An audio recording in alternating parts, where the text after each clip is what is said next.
জামাত ঠেকাতে কওমিদের ব্যানারে আওয়ামী লীগ সক্রিয় হচ্ছে, এটা আলেম ওলামা ইসলামপন্থীদের জন্য একটা জরুরি সতর্কবার্তা এবং এ ধরনের কাজকে কিছুতেই প্রশ্রয় দেওয়া উচিত না। দর্শক, একটা খবর আপনারা অলরেডি জেনেছেন অনেকে, শেখ হাসিনাকে কওমি জননী উপাধি দেয়া সেই কুলাঙ্গার। আপনি চিন্তা করেন, যে ব্যক্তি শেখ হাসিনাকে কওমি জননী উপাধি দিবে তিনি কে?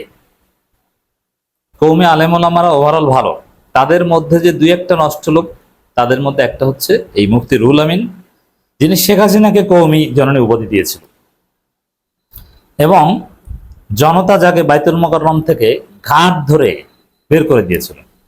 জুমার নামাজ পড়াতে এসেছিল, পড়াতে দেয়নি, ঘাট ধাক্কা দিয়ে বের করে দিয়েছিল। যিনি নিজে নৌকা মার্কা নির্বাচন করতে চেয়েছিলেন, সেই রুহুল আমিন এখন অন্য 10 জন জুলাইপন্থী আওয়ামী বিরোধী কওমি আলেম ওলামাদের সাথে মিশছেন, বসছেন, মিটিং করছেন এবং সেই ছবি গণমাধ্যমে ভাইরাল হয়েছে। তো দর্শক, এই রুহুল আমিন তো পালাতক, কিন্তু এই রুহুল আমিনকে কারা এই কওমি মাদ্রাসা বোর্ডের মিটিং এ আসার সুযোগ দিল? কেন আসার সুযোগ দিল? কারণটা কি? এবং এই কওমি আলেম ওলামা যারা মূলধারা, তাদেরকে দায় নিতে হবে যে কেন পতিত ফেসিস্টদেরকে এভাবে নরমালাইজড করা হচ্ছে তাদের ব্যানারে, কওমি মাদ্রাসা বোর্ডের ব্যানারে। এর জবাবদিহি করতে হবে। রুহুল আমিন কোথায় আছেন, কি করেন? হাসিনার ফেসিবাদের বৈধতা উৎপাদনের জন্য তার দায় কি আছে, এটা নিয়ে পর্যালোচনা হতে হবে। এই জন্য মূলধারার কর্মীরা কিছুতেই তাকে অ্যালাউ করার কথা না। আমি জানি না যে এদের সেন্সটা কি, যে পতিত ফেসিবাদের দোসর এবং যাকে কেন্দ্র করে একটা ব্যতিক্রমী ইতিহাস সৃষ্টি হয়েছে। কি ইতিহাস? যে বাইতুল মোকাররমের খতিব পালিয়েছে। আপনি চিন্তা করেন, খতিব পালিয়েছে, হাসিনা পালিয়েছে, মসজিদের খতিব সহ পালিয়েছে, খতিবকেও অপসারণ করা হয়েছে। কেমন ভাবে দলীয়করণ করেছিল হাসিনা। তো এই জায়গায় এই ব্যক্তিকে নরমালাইজ করার তো কোনো প্রশ্নই আসে না এবং পুরো কওমি অঙ্গনের উচিত ছিল একে অবাঞ্ছিত ঘোষণা করা, পার্সোনা নন গ্রাটা, যে এই ব্যক্তির কোনো স্থান কওমি অঙ্গনে হবে না। কারণ সমস্ত স্বৈরাচার, সমস্ত ফেসিস্টটা পালাতক, আর রুহুল আমিন মূল ধারায় এসে মিটিং করবেন। তাহলে কি বোঝা গেল? এর উদ্দেশ্য, এর পেছনে কোনো হেকমত আছে তাদের। এতদিন তো এই রুহুল আমিনকে কোথাও দেখিনি, এখন কেন দেখছেন? জামাত জোট ভেঙে 7 দলীয় কওমি ঐক্যজোট করার একটা অ্যাসাইনমেন্ট দিয়েছে ডিজিএফআই সরকার। ওই 7 দলীয় এবং যেহেতু ওই 7 দলীয় জোট করতে হবে, জামাত জোট ভাঙতে হবে। এখন সে আওয়ামী লীগ আমলে যেরকম জামাত ঠেকাও, জামাত কোনটা সে করো, জামাতের বিরুদ্ধে ফতোয়া দাও, এই অ্যাসাইনমেন্ট এবং ডিজিএফআই এর পক্ষ থেকে ছিল কওমিদের একটা গোষ্ঠীর প্রতি। ওই কাজটাই ফরিদউদ্দিন মাসুদ রুহুল আমিনরে করতেন এবং জামাতের সাথে মোটামুটি যারা সম্পর্ক রাখতেন, সে মামুনুল হকদেরকেও গালাগালি করতেন এই রুহুল আমিনরা। এখন আবার ওই এবং ডিজিএফআই এর অ্যাসাইনমেন্টে তারা সক্রিয় হয়েছে। এটাকে স্বাভাবিক কোন প্রক্রিয়ার মধ্যে দেখলে কাজ হবে না, যে না ঠিক আছে, একজন মুরব্বী আলেম, এলেম তো আছে। এই খতিব, সাবেক পালাতক খতিব রুহুল আমিনের কিন্তু এলেম আছে। এই রুহুল আমিন তিনি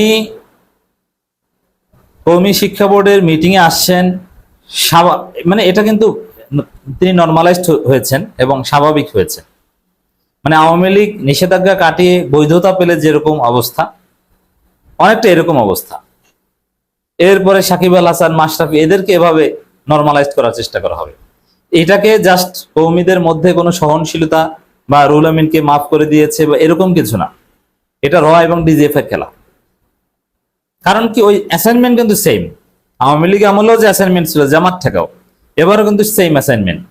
শুধু রুহুল আমিন না, লিখে রাখেন, সেই মাওলানা ফরিদউদ্দিন মাসুদ আবার দৃশ্যপটে আসবেন। কারণ জামাত ঠেকাও এই অ্যাসাইনমেন্ট আওয়ামী লীগ সরকার যেরকম এই কওমিদেরকে ব্যবহার করেছিল, এই বিএনপি সরকারও ব্যবহার করবে। আর এটা যদি করতে হয় তাহলে ফরিদউদ্দিন মাসুদকে লাগবে। রুহুল আমিনকে অলরেডি দৃশ্যপটে আনা হয়েছে, ডিজিএফআই এনেছে। এরপরে দেখবেন যে ফরিদউদ্দিন মাসুদকেও দৃশ্যপটে এনেছে। খেলাটা হচ্ছে এই জায়গায়। আর কওমি আলেম ওলামাদের একটা বড় অংশ তারা বরাবরের মতোই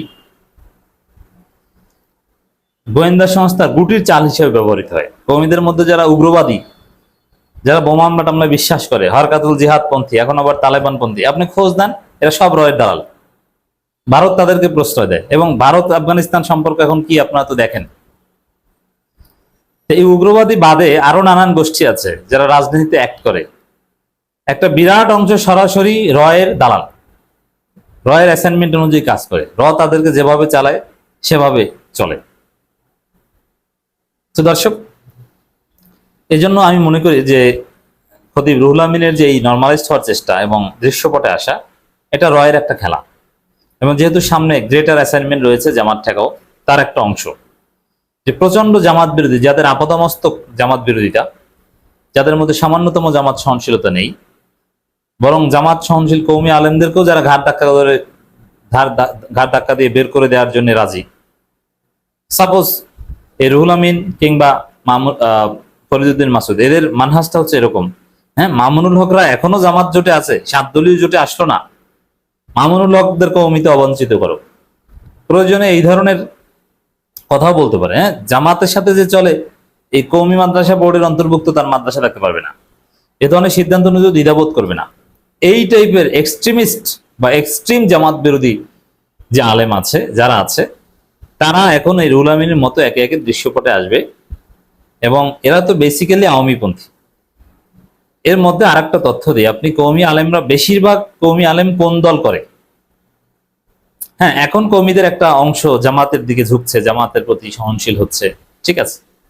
কওমিদের মধ্যে কেউ আছে চরমোনাই করেন, কেউ আছেন একদম নন পলিটিক্যাল তাবলিগ জামাত করেন, কেউ আছেন শুধু এলেম চর্চা করেন, অন্য কিছু করেন না। আবার কেউ আছেন যে দেওবন্দের একটা সিয়াসাতের উসুল আছে যে সবসময় ক্ষমতাসীনদের সাথে থাকতে হবে এবং ক্ষমতাসীনদের সাথে থেকে তাদের নসিহত করতে হবে, সরকার বিরোধিতা কখনো করা যাবে না, যেটা মাতখালি উসুলেও আছে। বিভিন্ন রাজনৈতিক মতাদর্শের লোক কওমিতে আছে। কিন্তু যদি বলি, আপনি সার্ভে করে দেখেন যে কওমি হুজুররা বেশিরভাগ কোন দলের সাপোর্টার, উত্তর হচ্ছে আওয়ামী লীগের সাপোর্টার। বেশিরভাগ কওমি হুজুর আওয়ামী লীগ, বিশেষ করে যারা একটু বড় আকাবির। আওয়ামী লীগের এটা একটা সফলতা, বেশিরভাগ কওমি আলেমরা আওয়ামী লীগের সাথে ছিল এবং শেখ হাসিনাকে কওমি জননী উপাধি দিয়েছিল। তো দর্শক, সেই আওয়ামীপন্থী কওমিরা কওমি মাদ্রাসা বোর্ডের ব্যানারে সক্রিয় হচ্ছে। গোয়েন্দা সংস্থার জামাত ঠেকাও অ্যাসাইনমেন্ট ইম্পোজ হওয়ার পর থেকে। অতএব সতর্ক থাকতে হবে যে আমাদের চারপাশে এখন ফেসিবাদের দোসররা আবার মাথাচাড়া দিয়ে উঠছে। তো এই বিষয়ে জুলাইপন্থীদের দৃষ্টি আকর্ষণ করছি, তাদেরকে সজাগ থাকার আহ্বান জানাচ্ছি।